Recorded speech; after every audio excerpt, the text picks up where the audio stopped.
सिंगार नूनारी केरु आहे जंहिंखे 26 जून जी आधी राति खंबे गुम कयो वियो ऐं 26 जून खां ई सवें औरतूं, ॿार, मज़दूर, पुरोहित, शागिर्द ॼण त हर माण्हू सरापाए एहतिजाज आहे। ॿियो त ठहियो, पर सोशल मीडिया ते बि हज़ारे माण्हू कॉमरेड सिंगार नूनारी जी आज़ादीअ लाइ एहतिजाज ऐं घुर करे रहिया आहिनि। आख़िर सिंगार नूनारी केरु आहे? सिंगार सिंध जे नंढड़े शहर नसीराबाद जो रहवासी ऐं अवामी वर्कर्स पार्टी सिंध जो पुरोहित सेक्रेटरी आहे। संदसि वास्तो हिकु ग़रीब ॻोठाणे ख़ानदान सां आहे, जिन जो वालिद कंबर शहदाद ॻोठ ज़िले जो हिकु हारी हुयो।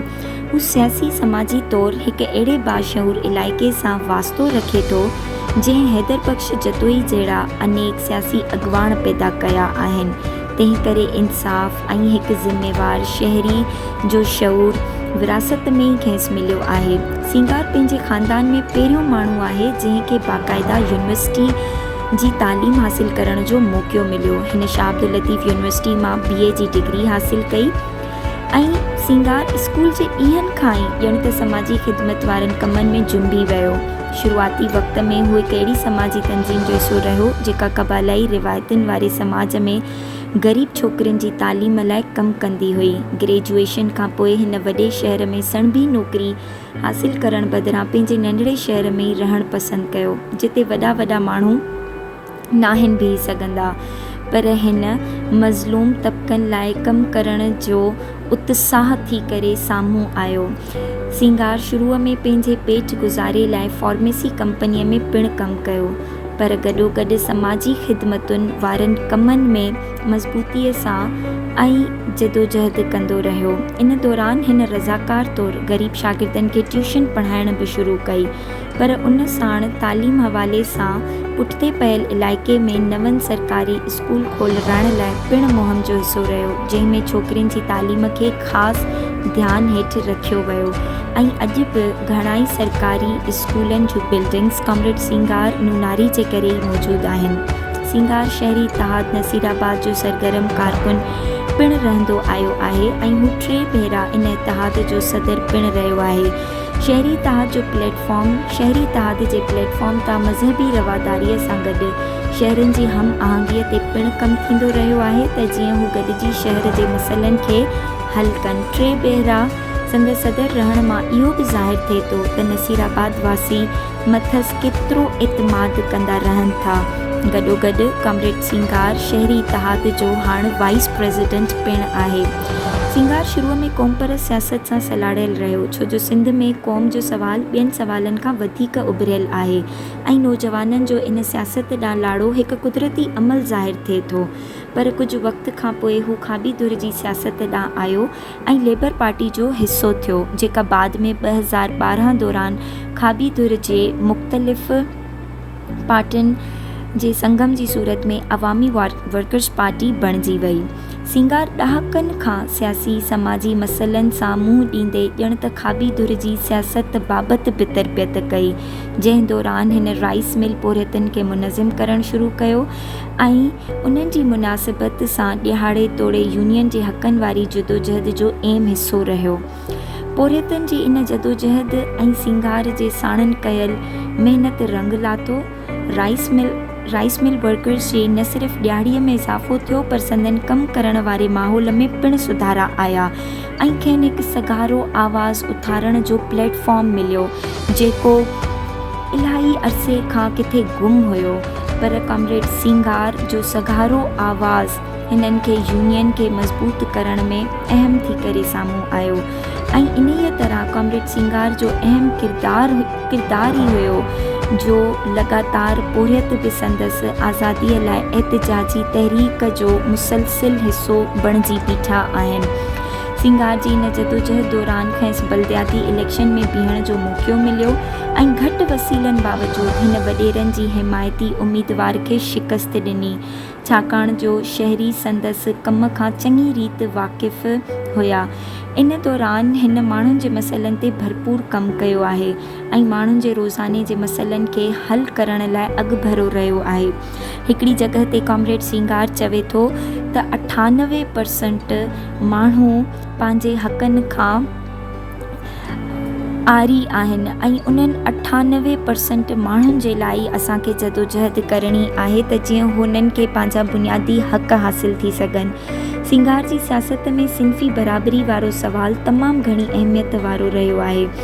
उहो उत्साह ऐं आदर्श संदसि अमड़ जी बहितरीन तरबियत जो नतीजो पिणु आहे। हिन सालनि ताईं औरतुनि जी सियासी समाजी मसइलनि ते तमामु बहितरीन कमु कयो आहे। इहो ई सबबु आहे जो अॼु संदसि बाज़ियाबीअ लाइ औरतुनि जो वॾो अंग साणसि हिमायतनि में रस्तनि ते निकिरी रहियो आहे ऐं हर रोज़ु बाक़ाइदगीअ सां निकिरी रहियो आहे। आदर्शनि खे पंहिंजी अमली ज़िंदगीअ जो हिसो पिणु बणायो आहे। इन करे ई हिन पंहिंजे जीवन साथियाणी ऐं भेण खे खाॿी धुर जी सियासत में आणण लाइ अहम किरदारु निभायो ऐं घर जो कमु सभिनी जो कमु वारे नारे ते अमल बि कंदो रहियो आहे। जिते वॾा फेमिनिस्ट या सियासी अॻुवान बि नाहिनि बीह सघंदा, पर इहो कॉमरेड सिंगार जी मुसलसिल सिंफ़ी अणबराबरीअ जे ख़िलाफ़ जदोजहद आहे जो हू घर जो कमु सभिनी जो कमु खे पंहिंजी ज़िंदगीअ जो अमली नारो बणाए करे अॻियां रहियो। संदसि जीवन साथियाणी नारी जमहूरी महाज़ जी अॻुवान आहे ऐं हिन तंज़ीम जो बुनियादु विधो जेका पहिरियां सिंध ऐं पोइ पाकिस्तान में पहिरीं सोशलिस्ट फेमिनिज़म तंज़ीम तौरु उभिरी। संदसि साराह जोगनि कमनि मंझि तालीम लाइ कमु करण समेत पंहिंजे शऊर जी लाट ॿारणु अहम आहे। ही स्कूल ऐं लाइब्रेरियुनि जी बहालीअ लाइ पिणु जदोजहद कंदो रहियो आहे, जंहिंमें हिन सभई माण्हुनि खे पंहिंजी नियाणियुनि खे स्कूल में दाख़िल करण लाइ हामी भराई आहे। इन सां गॾोगॾु मुफ़्त कोचिंग सेंटर ऐं हफ़्तेवार नारीवाद स्टडी सर्किल हलाइणु शुरू कयो ऐं इहे हफ़्तेवार नारीवाद स्टडी सर्किल सिंध जे ॿियनि केतिरनि ई नंढनि शहर में ॼण त अॼु ॾींहं ताईं अणलभ आहिनि। पर सिंगार न सिर्फ़ु इन्हनि जी शुरूआति कई, पर मुस्तक़िल मिज़ाजीअ सां उहे स्टडी सर्किल हलाईंदो रहियो आहे।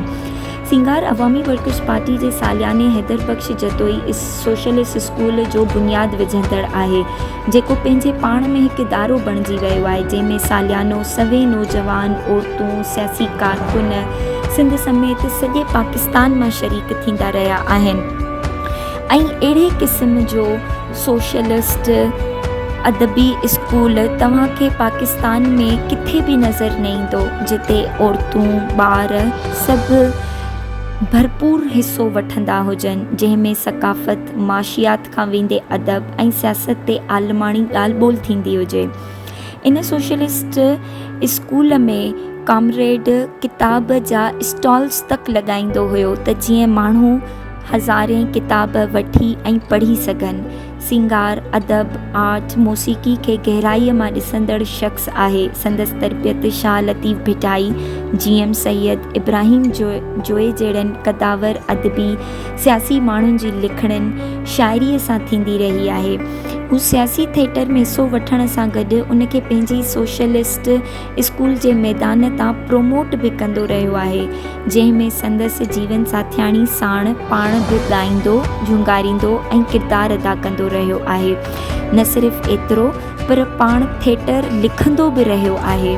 हू सिंध जी अमीर सकाफ़ती रंग मच कचहरियूं पिणु कराईंदो रहियो आहे, जंहिंमें सूफ़ी फ़क़ीरनि सां गॾु सियासी समाजी कारकुन शरीक थींदा रहिया आहिनि, जिते अदब फ़न ऐं सियासत जो मेलाप बि थींदो रहियो आहे। सिंध जे सूफ़ी राग हुजे या सकाफ़ती तौरु अमीर अदब ऐं सियासत, जंहिंजो इन में संगम थींदो पियो अचे।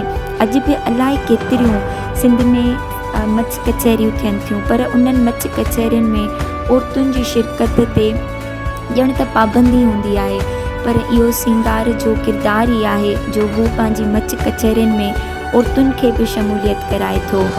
सिंगार बाबति लिखण लाइ घणो कुझु आहे, छो त संदसि कमु घण पासाऊं आहे, भले उहे सैनिटरी वर्कर्स हुजनि या ॾियाड़ेदार मज़दूर या कंहिं ॿिए नाइंसाफ़ी जो शिकार थींदड़ मज़लूम तबिका संदसि जदोजहद जो मर्कज़ रहिया आहिनि ऐं सिंगार इन्हनि सभिनी मज़दूरनि जो सघारो आवाज़ रहियो आहे। संदसि कुदरती आफ़तुनि जहिड़ोकि ॿोॾुनि में बि समाजी भलाई वारो कमु कंदो रहियो आहे। हू असां सभिनी मां बहितरीनु आहे।